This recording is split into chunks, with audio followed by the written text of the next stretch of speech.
আসসালামু আলাইকুম, সবাইকে ওয়েলকাম জানাচ্ছি। গতকালকে তো সবার আসার কথা ছিল, আসছে, কিন্তু রাস্তায় যে অবস্থা, এখন 3টা বাজে, এখন মৃদুলারা আসছে। ওরা সকাল 7টায় রওনা দিয়েছে, গতকালকে বিকাল 3টার সময় বাসায় এসে পৌঁছেছে, যেখানে 2.5 থেকে খুব বেশি যদি হয় তাহলে 3 ঘন্টা লাগে, যেহেতু কালকে ঢাকা শহরে জ্যাম ছিল অনেক। আর ওরা এই কারণেই সকালে রওনা দিয়েছে, কিন্তু তারপরেও প্রচণ্ড আকারে জ্যাম পেয়েছে পুরা রাস্তা একদম।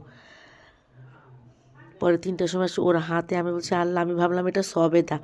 জাফর ভাই ভালো টমেটো পেয়েছে, নিয়ে এসে বলে মামি সবেদাও আছে, অন্য অন্য ফল মিষ্টি নিয়ে এসছে, ওটার সাথে সবেদাও আছে। আর ওটা ওর হাতে যখন ছিল ওটা ছিল হচ্ছে টমেটো। অনেক ক্লান্ত হয়ে গেছে সব। তারপরে এমনি জায়গায় তো আমরা ঢাকা শহরে বা যেখানেই হোক, শহরের মানুষরা সবাই জুস বা ওয়েলকাম ড্রিঙ্কস দেয়। তো আমরা যেহেতু গ্রামে আসছি, গ্রামের মানুষ, আমরা ওদেরকে গরুর দুধ দিয়েছিলাম প্রথমে খাওয়ার জন্য। পরে বলছে 3টা বাজে, এখন নাস্তা কেন?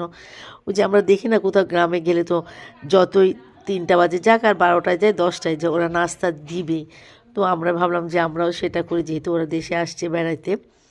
পরে তানিয়া পিঠা বানিয়েছিল, পিঠা, মিষ্টি, তারপরে ফ্রুটস, এগুলো সব নাস্তা দেওয়া হয়েছিল। আর সাথে তো ওয়েলকাম ড্রিঙ্কস হিসাবে আমরা ওই গরুর দুধ দিয়েছিলাম। তখন সবাই নাস্তা খাস্তা করছে, আর শাওলিরা তখনও পর্যন্ত আসে না। ওরা অবশ্য 10টার দিকে রওনা দিয়েছে। তো শুনছি অনেক জ্যামে পড়েছে, জানি না ওরা কখন আসবে। এর মধ্যে দুপুরে খাওয়া দাওয়া সব রেডি। মুগ ডাল আর মুসুরির ডাল দিয়ে, পোলাও চাল দিয়ে সাদা খিচুড়ি করেছিলাম, গরু মাংস ভুনা, ইলিশ মাছ ভাজা, ভর্তা, বেগুন ভাজা, ঝাল পেঁয়াজের ভর্তা, এগুলো আর কি করা হয়েছে। এর মধ্যে শাওলিরা সবাই চলে আসছে। শাওলিরা 10টায় রওনা দিয়েছে, সন্ধ্যায় 7টায় এসে পৌঁছাইছে। এমন বিরক্ত করেছে ওর ছেলেটা। দুলাভাই ছিল, দুলাভাইও একদম ক্লান্ত হয়ে গেছে। বড় দুলাভাই আসছে ওদের সাথে, শাওলিদের সাথে। পরে আসার পর সন্ধ্যায় সবাই আমরা একসাথে নাস্তা খেয়েছি। পিঠা ছিল, স্বামী কাবাব ছিল, ফ্রুটস ছিল, চটপটি বানানো হয়েছে। সবাই দেখলাম বেশ চটপটিটা পছন্দ করে খেলো।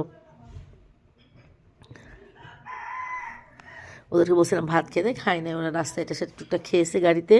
বলে নেমে যে কোনো হোটেলে যাবে সেটাও উপায় নেই, মানে গাড়ি তো চলেই না 10টায়, আর এদিকে সন্ধ্যায় 7টায়, মানে বুঝতেই পারছেন কী অবস্থা। পরে রাত্রে আমরা আবার সবাই একসাথে খাওয়া দাওয়া করলাম। আমাদের দুপুরেই খাবারটাই ছিল, জাস্ট একটু রোস্ট করা ছিল, ওই রোস্টটা দেওয়া হয়েছে। আর কাল তো আমাদের ঘুমাইতে ঘুমাইতে অনেক সময়, কে কোথায় ঘুমাবে না ঘুমাবে এগুলো আপনারা নেক্সট ব্লগে দেখতে পারবেন। আর ওই দেখেন মোরগটা আবার ডাকছে। আমি ভয়েস দিতে আসলে মানে ওনাকে ডাকতেই হবে। আমার যদিও ভালো লাগে অনেক। সবাই ভালো থাকবেন, আল্লাহ হাফিজ।